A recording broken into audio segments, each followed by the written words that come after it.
Which character have you chosen and why have you chosen it?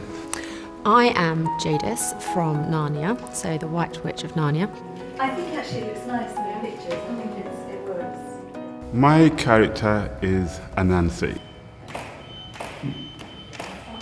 Anansi is this kind of spider that kind of has a kind of wisdom all of his own. Lion the Witch in the Wardrobe was one of my favourite books as a child. It had a massive impact on me. And Jadis was obviously terrifying, but really, really compelling.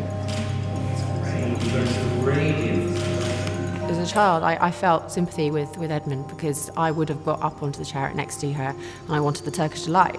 And actually I used to make my mum go and buy me Turkish Delight so that I could eat it while reading the book.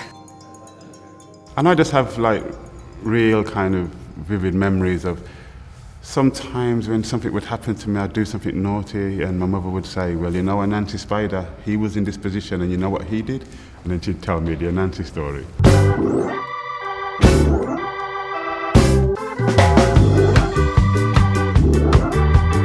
I'm not a storyteller in the old sense of the word, that, you know, I have stories that are made up or based on life that, you know, I weave into stories.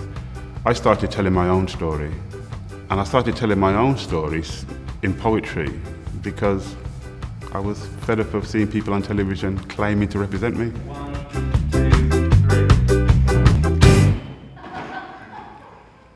The first book I remember falling in love with was The Enchanted Wood when I was about 4.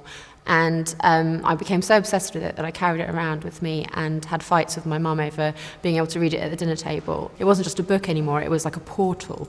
And I would enter, you know, I'd suddenly realised what it was like to be able to be at the dinner table, but actually not at the dinner table at the same time.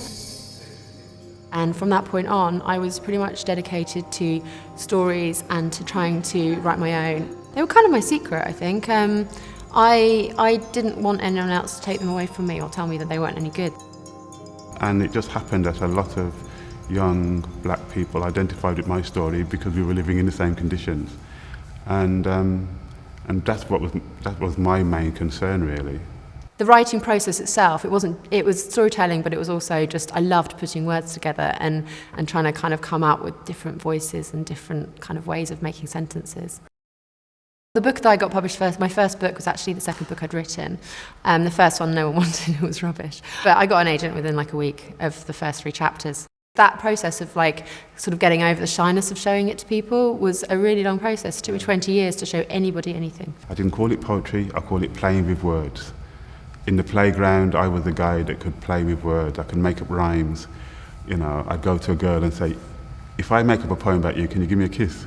You know, and then I would just like make up a poem and impress the girl. Sometimes I'd get hit. In some languages, the word for poet and singer and storyteller is the same word. It's the same word. So I think all these divisions, what we call pigeonholes, it's all about selling the art. What we do is tell stories.